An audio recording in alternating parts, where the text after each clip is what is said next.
We want to get him. We want to get him. We want to get him. And David, besides doing the symposium that we're going to talk about, that a lot of you need to come to, he's also the author of Proving Ground, which tells a lot about his youth and how he ascended into business and entrepreneurship and everything. He was always going to be a self-starter, I think. Aren't you from Flint? I'm from Flint. Yeah. When you're from Flint, you kind of have to be a self-starter. Oh, don't say that. Don't say that. But tell me about, let's just briefly talk about Flint, what kind of community it is for those of us who've never been to Flint. Well, Flint was an automotive town when I was growing up. It's still, it has a lot of automotive industry remnants there. Remnants. But yeah, it was a great place though. Growing up in the '60s, we had, it was a middle class community. We had great schools, we had great opportunities, and I had almost, people say now, when they read the book and read about my experiences there, they said, man, you had like an idyllic upbringing in Flint. Yeah. It's changed a lot with the downfall of the extraction of the jobs there in Flint.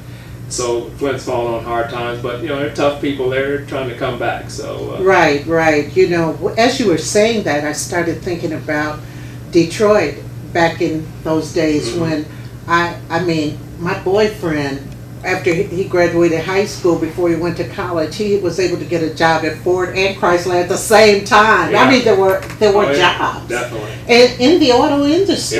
Yeah. And that provided people to be able to have a kind of middle class existence. Mm-hmm. Yeah, I had a job at General Motors when I was in the 11th grade.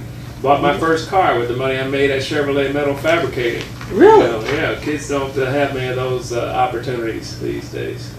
David, did you always know that you were going to work for yourself?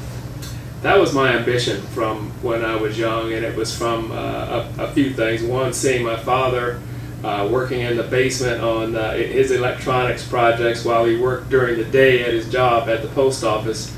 I kind of got the bug for electronics, and coming through the civil rights movement and seeing the expansion of opportunities that was possible there, and also growing up in a town where we manufactured things, and you could walk over to the railroad tracks and see cars being shipped out of town, and so that inspired me to I want to start a manufacturing company. Gosh, kind of a wanderlust. You're looking at all of that and you're just mesmerized by it, weren't you? Definitely. So after high school, what high school did you go to in Flint? I went to Flint Central Indians. And Indians, they would never use that. They changed that later. Right. I don't know. I think it was the Phoenix later or something. Flint Central is closed now, as is Flint Northern. And Flint Northern's closed? Flint Northern is closed. So in Flint, I think you have Northwestern now and Southwestern. That's it. Wow. So then you went to Michigan, right? Well, first I went to what was then General Motors Institute. GMI. Right, yeah, and I went there for 2 years, and then I transferred to University of Michigan and got my engineering degrees there. Okay, what was so special about GMI? Because a lot of people I know went there, but I never put it together. Well, the allure of GMI was that it was a co-op education program. At the time, you went to school for 6 weeks, and you worked for 6 weeks, on and off. And you worked in your General Motors sponsoring facility, and you made so much money working that basically school was free. Wow. And so you had all these students riding up to campus in their new Corvettes and Camaros. Yeah, first thing I did when I got accepted, went out and bought me a 1971 Camaro, brand new. And what color? It was gold, Oh, with a beige top. And I was sporting it, but it was also academically a great school. Right. You had small classes. If you were taking, say, calculus as a freshman, you'd go in and you'd have maybe 35 students in your class. If you took that class at the University of Michigan, you might have 500 students in an auditorium. So it was a good place to get a grounding. But of course, as a black student there, we were integrating that school at the time. There were very few black students. I think there were 4 black women. That was one of the things that motivated me to transfer, because I wanted to see some women. at of school. Course, yeah. This was a high school picture, Yes. wasn't it? Yes, that's from that was from the front page of the Flint Journal newspaper in April 1971. That was the Flint Science Fair, which was a big deal in those days, and I was a finalist all 4 years of high school, and so I took that picture because it symbolizes a lot for me. It symbolizes the fact that as a technology person in those days, and even today, you find yourself integrating a lot of situations, and you have a challenge. You have to prove yourself, and that's why I call the book Proving Ground. Did you find yourself having to work harder to prove yourself? You were talking about proving ground and everything, and we always tell our children, or we had been told when we were children, don't make a blast out of yourself, do your best, work harder, because sometimes you got to work harder so you can stand up above the rest. Yeah, what I found is that you have to work hard, you have to be prepared,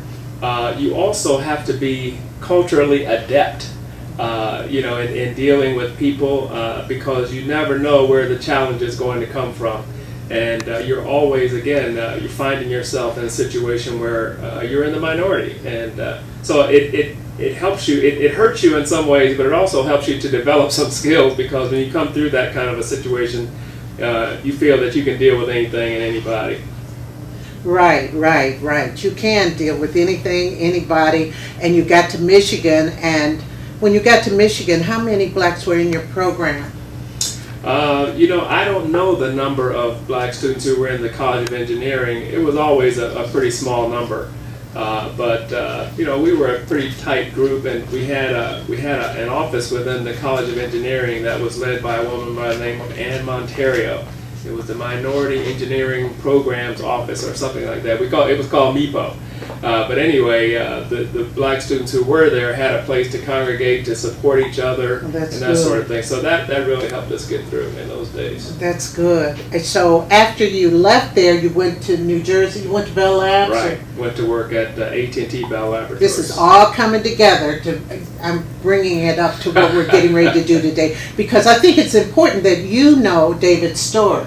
Yeah. Okay. Yeah. So I went to work there as a product developer at AT&T Bell Labs, which was at the time the place to work if you're an electrical engineer. It's the place where the transistor was invented. So you must have stood out among the rest that you could get a job there. It was quite an honor to get a job at Bell Labs, and every graduate engineer kind of wanted to work there or at IBM Labs. And so in the building of maybe 5,000 people, there were maybe 50 black engineers at the time. And but it was a great experience technically. So, but you didn't stay there long. No, when I went there, I intended to get promoted after 1 year. That was my goal. Oh, that was your goal. And to leave after 2 years and start my business, and that's what I told everybody I was going to do. I ended up staying for 7 years because the job was fun, and it took me 4 years to get promoted. So, but after 7 years, I left there and started a company in my basement with a couple of African American colleagues who I managed to entice to leave their secure, nice-paying jobs and come work in my basement. And, what developed from that, and what kind of business was it? We started a business that manufactured devices that simulated different kinds of telecommunications networks. First, landline kind of data communication networks, and then wireless networks. But we started this business in my basement. We ended up selling in 25 countries, more than 25 countries, and we built it to quite a good size. I was amused by Kimmy in the earlier segment talking about the time she spent in Japan. Japan was our largest export market. And I had a lot of fun when I was over there going to some of the jazz clubs and some of the reggae clubs and whatnot in Japan. It's amazing. You like reggae? I love reggae. There's a place in Japan in this area called Roppongi called Java Jive. And we would go there every time. Met Michael Jackson in Java Jive one night. Really? It was a crazy place in those days. I guess so. Wow. I miss Michael Jackson. Well, anyway. No, I do. I do too. Every time somebody mentions it, he became such a part of our culture. Oh, sure, exactly. My wife really misses him because she grew up in L.A. and she when she heard that her brother called her and told her that he had passed away, she was walking down the steps. She was so beside herself. She slipped and fell down a flight of stairs. Yeah. Well, I understand. But I just have to say this. Michael Jackson's legacy lives on because little kids know Michael Jackson, who he is. Oh, yeah. I bet your daughter knows who he is. She does. And definitely. She's a little kid. And so, David, so you became this entrepreneur. You all started exporting. You were exporting, Yes, right? yes. To different countries. And then, how many years did you do this? We did it for 12 years. We actually, I left my job at Bell Labs in 1983. And we incorporated in 1984, and my co-founders came on board, left their jobs in 1984. And we built the company until 1995. We sold it to a British company that was called Bowthorpe PLC at the time. It's now called Spirent PLC.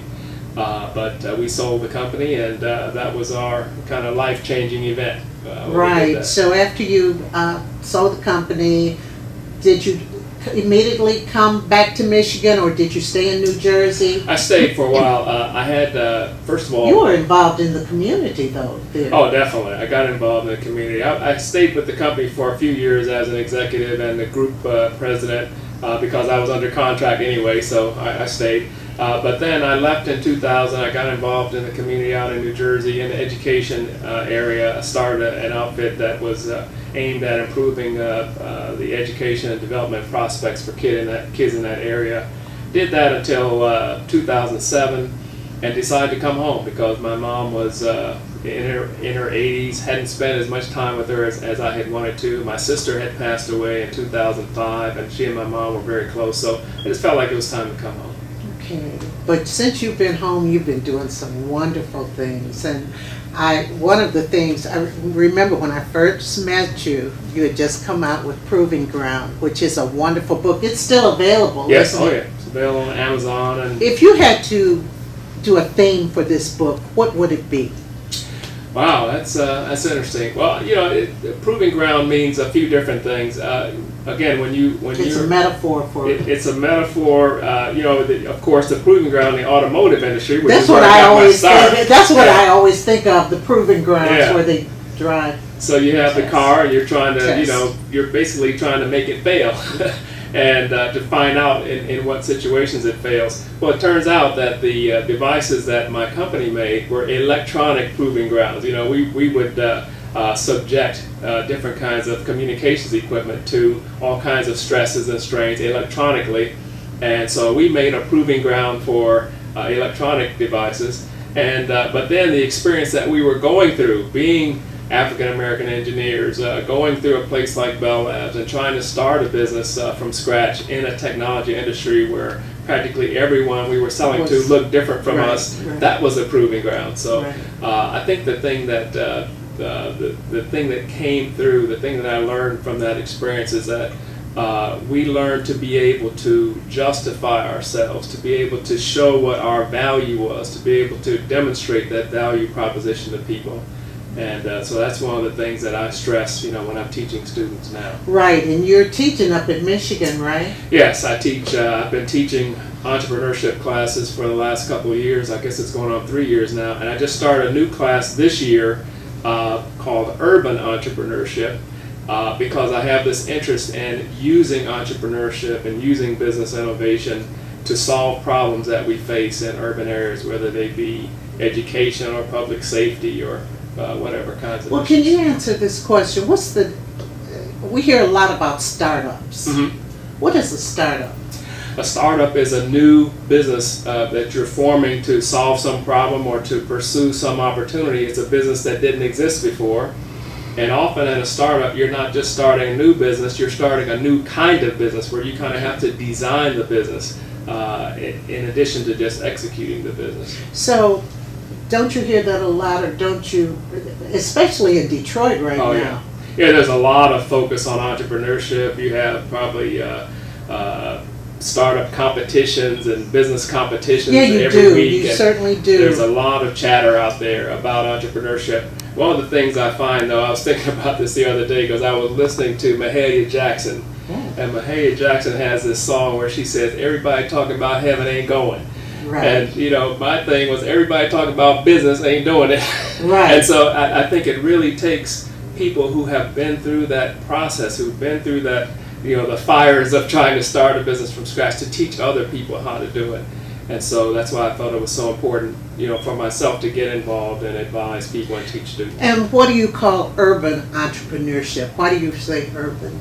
Yeah, so urban entrepreneurship, you know, it's not just an issue about Detroit. It's not an issue about a certain kind of people. What we find is that since around 2007, more than half of the people in the world live in urban centers. So even in places like China, you've got all these people who have moved from agricultural communities into places like Beijing and Shanghai and Shenzhen. So all over the world, you have more and more people living in urban centers.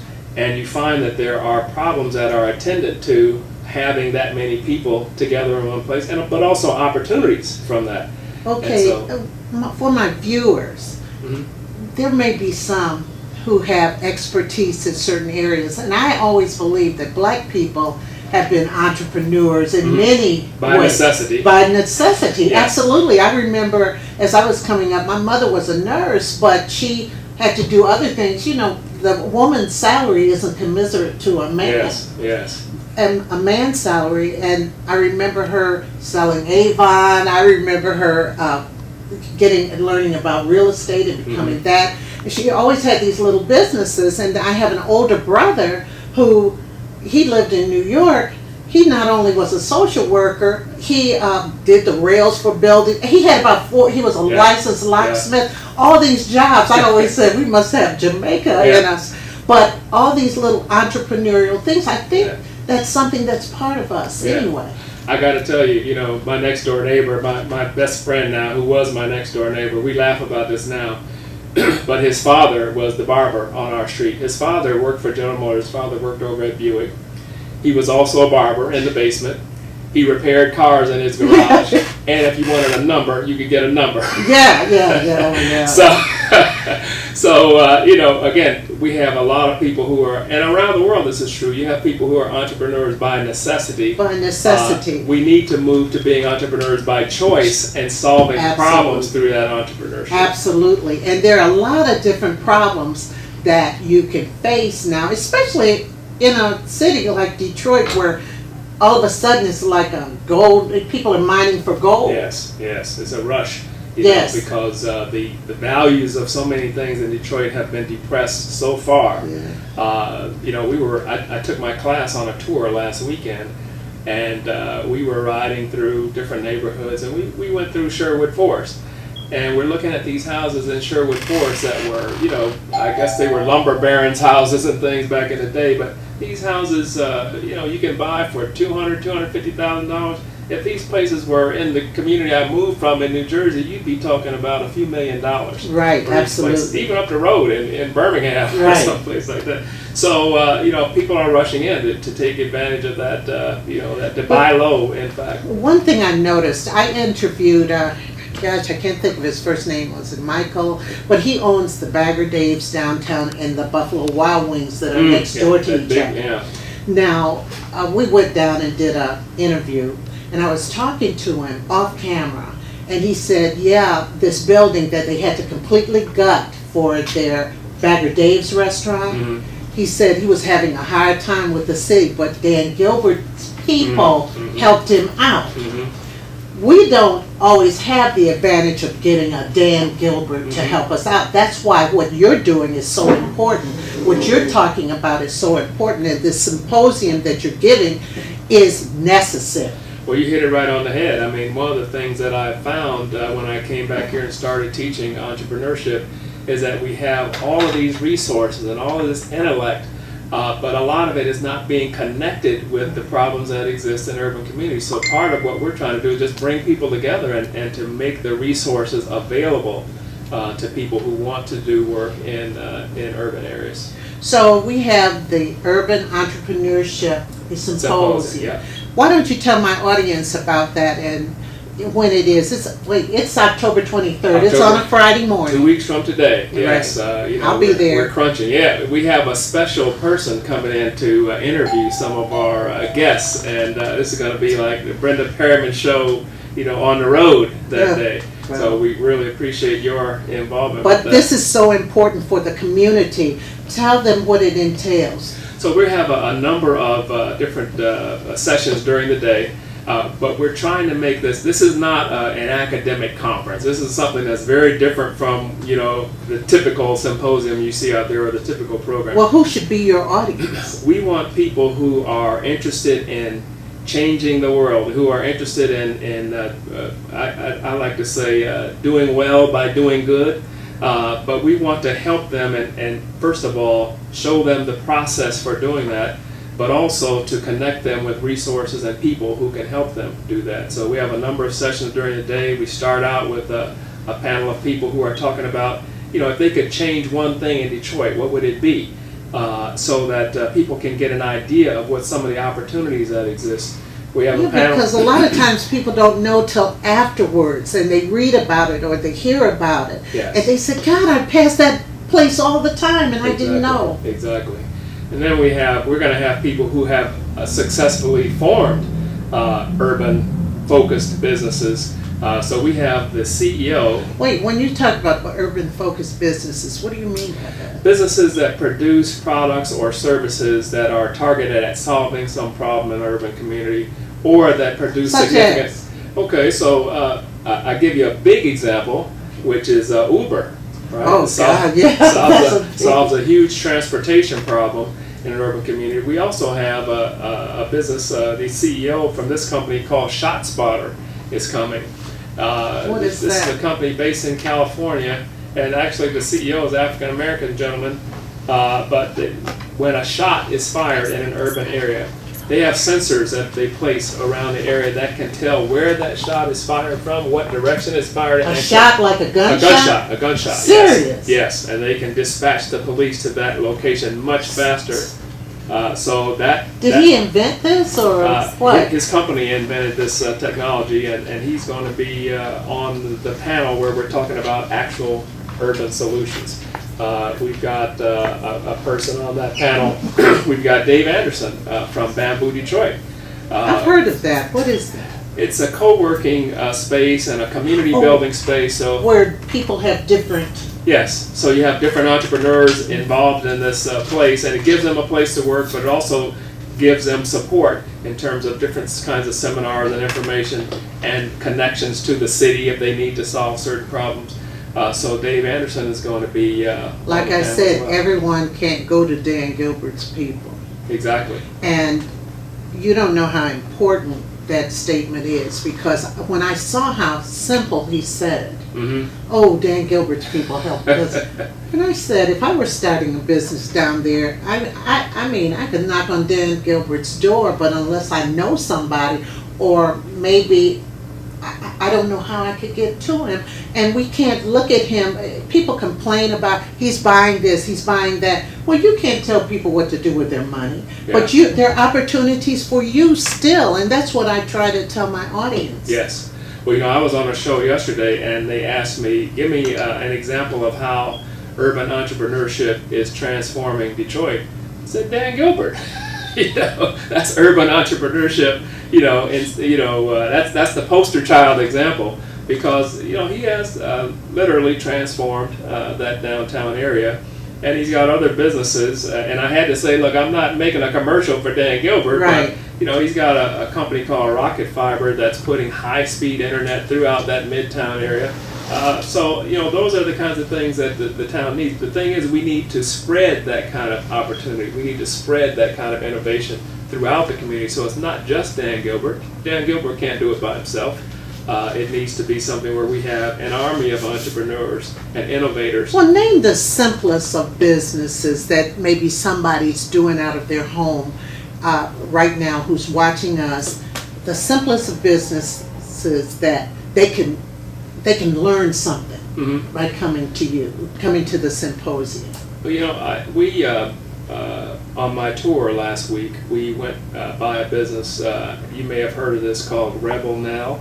Yeah. And this is a woman who has created this business where they make jewelry from graffiti that's scraped off of the walls of buildings. And she employs previously homeless women to do this work. And she also supports them, not just through employment, but through other things that they might need. So if there's somebody who is a craftsperson who's trying to think, okay, well, I have a particular skill in this area, I do something here, how can I do that? How can I get involved in this renaissance? They can get that kind of information from this. Okay, David, this is important. I'm going to remind my audience about it next week too.